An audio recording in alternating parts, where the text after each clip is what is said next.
Welcome back to this I-24 News Evening Edition. This is One-on-One. Joining me tonight is a man who has been involved in and witness to some of the most significant issues of international law in the Middle East. Ambassador Robbie Sabel served as legal advisor to the Israeli Ministry of Foreign Affairs, as Deputy Director General for Arms Control of the ministry, as former Israeli counselor in Washington, and member of the Israeli delegation to the UN General Assembly, and now professor of international law at the Hebrew University.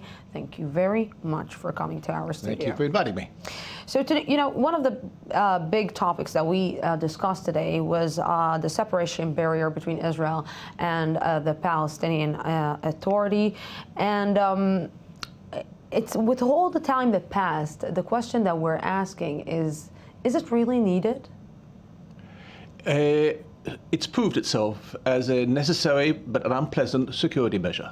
In other words, by the way, it's worthwhile pointing out, it's a passive measure. There's no shooting, there's no electricity on it. It simply warns the Israeli authorities that somebody has tried to cross it.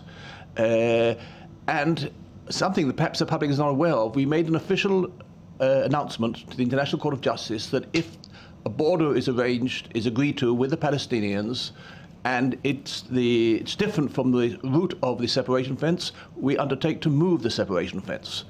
And the public is not aware of this. So exactly the point that I want to ask, is it legal? It is, because a state can take measures of self-defense. In fact, a state under international law is entitled to take active measures of self-defense. This is a purely passive one, warning us if somebody has crossed it. And it's perfectly illegal under international law. Although the Palestinians are always claiming that this act is actually taking their lands, this act is actually separating them from their lands, from their families. If you're saying that it's illegal, but morally, maybe for the international community, it's not legal. I'm not sure. I know there are arguments that it's illegal, but preventing suicide bombing is certainly a legitimate act of self-defense. I should point out, however, that any fence, any border harms the people living next to it, as did the old 1949 border, which went through villages. In one famous case, even went through a house. Any border is harmful to the people living there. Hopefully, we could all live in a future world where there'll be no fences and no borders. We're not there yet. Yeah, so let's try to look, for a long, long time in Israel, there was a debate. What is occupation? Is Israel actually occupying the Palestinian territories? Is there occupation under international law? Is there occupation in the Gaza Strip? And once and for all, I want to try and understand how the Palestinians are seeing the occupation, how Israelis are seeing the occupation, and is it an occupation? First of all, I should point out that occupation is clearly legal under international law. When the United States occupied Japan after the Second World War, it was clearly legal. The occupation of Iraq after the Gulf War was clearly legal and was authorized by the Security Council. There's nothing illegal about occupation, though in some cases the Arabs try and add the word illegal to it, but there's no basis for that. Secondly occupation means when you're occupying the territory of a foreign state. There's a real question here whether we're occupying the territory of a foreign state. There may be a future Palestinian state. In fact, I personally hope there will be, and it'll be a viable state, but it's not there yet. Jordan says it's not its territory. So there's a very clear legal question. Is this territory of a foreign state we've occupied? Nevertheless, Israel has decided to apply the law of occupation to give the population there all the protection of people under occupation. So that was the reason that Israel was so worried that the Palestinians won't declare themselves as an independent state? Our position is that an independent state and its borders must be negotiated. In the same way that we shouldn't act unilaterally, neither should the Palestinians. And it's difficult to negotiate a border between us, but we have to do it. And therefore, we make the point to the Palestinians, the UN can't produce a state for you.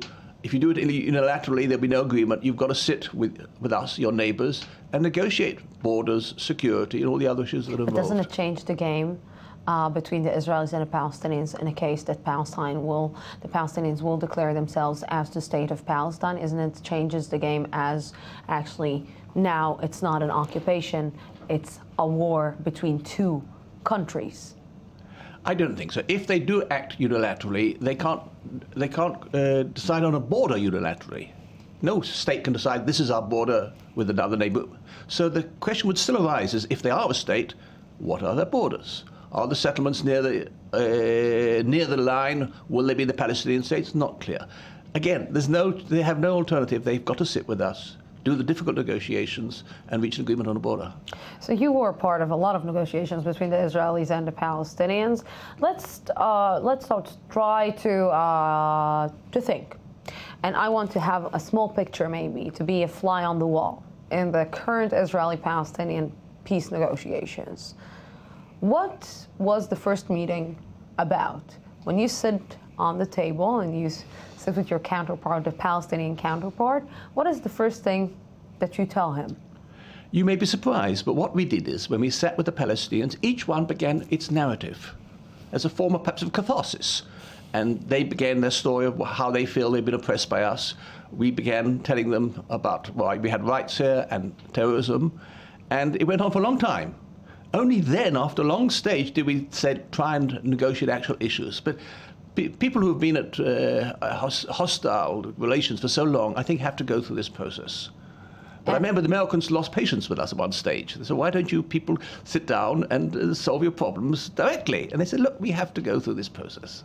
But when you are talking about narrative, when does the law get in? Because if everything is about narrative, let's face the truth. The Palestinians and the Israelis are really emotional about their narratives. So sometimes they cannot negotiate in a rational way. It's true. By the way, our law plays a part here, because each side wants to prove that it has justice on its side, that it's demanding only its rights. It's not demanding something that belongs to the other side. And each side is trying to convince the third party, usually the United States. So therefore, each side marshaled international law, saying why they have these rights and so on. We didn't convince the other side, and they didn't convince us. But again, it's part of the process. Only then, when you've made your statement that I have my rights and I'm demanding them, can you get down to the actual nitty-gritty. Nitty-gritty. So you sit down and you start discussing the law, and is it legal, is it not legal? And as you said, usually it's the United States who's sitting in the middle. So they're always the blame game, that sometimes the United States is not fair towards the Palestinians, and sometimes it's pro-Palestinian, and sometimes pro-Israeli. How much does the United States actually look rational, in a rational way, at the situation from the perspective of the international law, from bringing actually facts on the table? I think there's two aspects here. The first is, often we and the Palestinians felt the United States didn't understand our real problems, and all they wanted was a solution. They didn't care what solution was to be achieved. On the other hand, to be fair, the chances of Israel accepting a Palestinian proposal or Palestinians accepting an Israeli proposal are pretty low. Therefore, there's much more chance of them accepting a proposal made by the United States.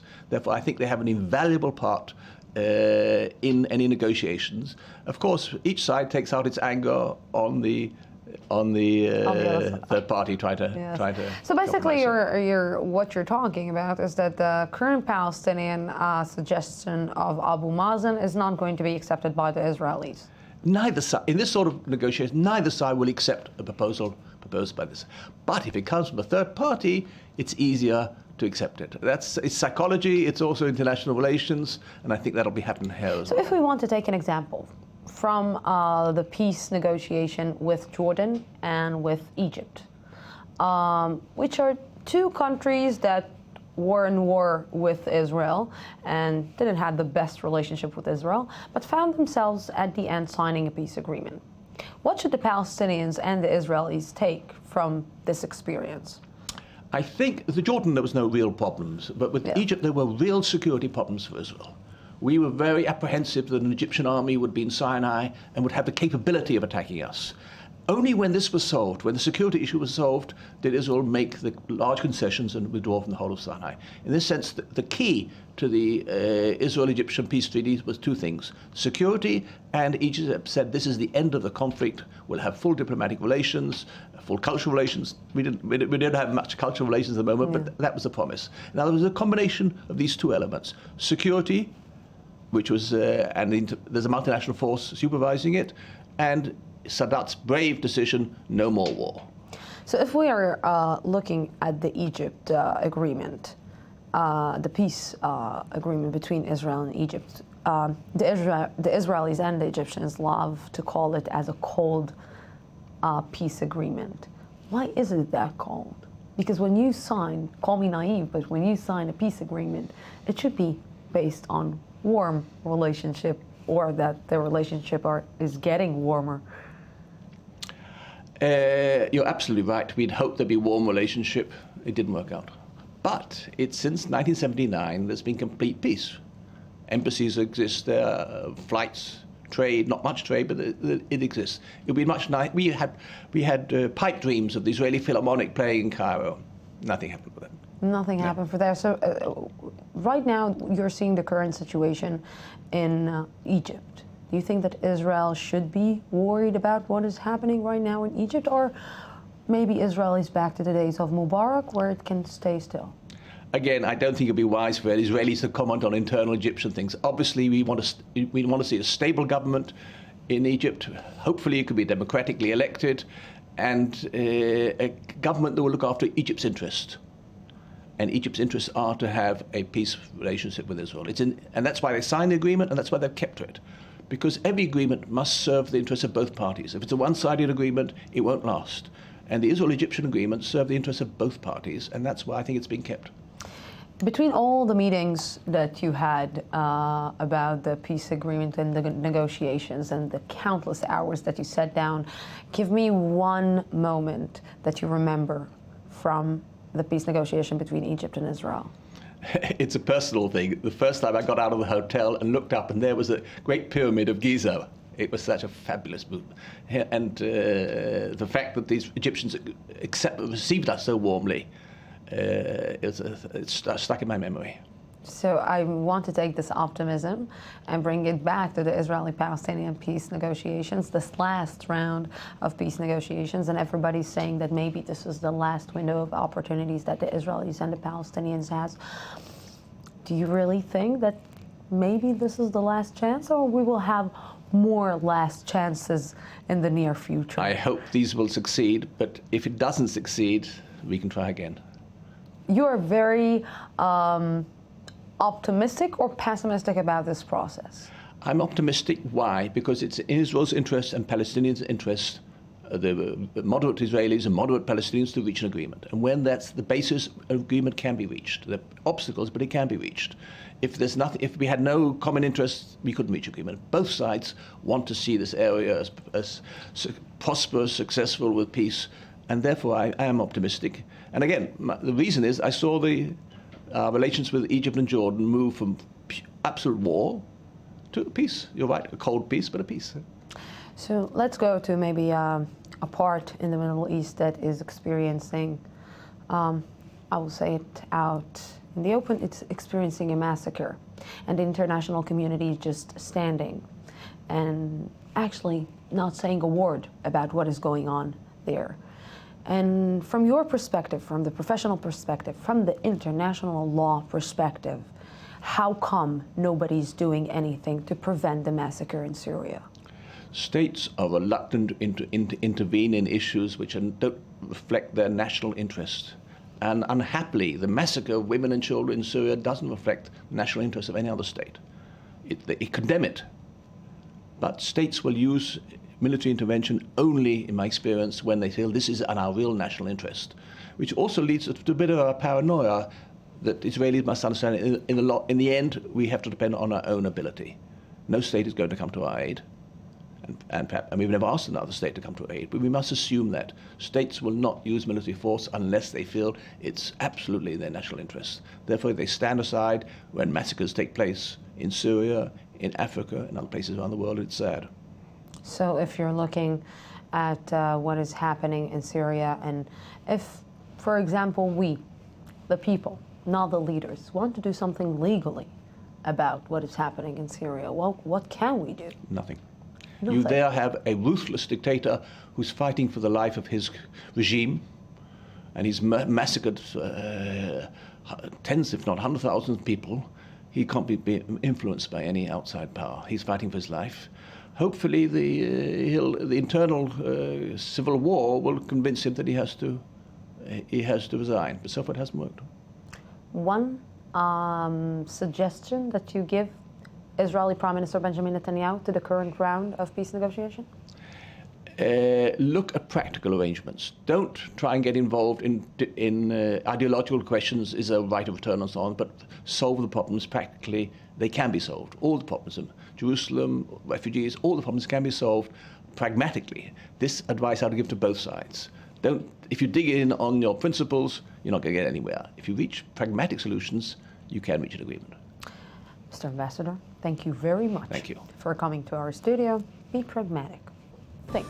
Thank you very much. Thank you. And thank you, our viewers, for being with us tonight. Tomorrow we will be here at the same time, same place from the Jaffa Port. Have a great night.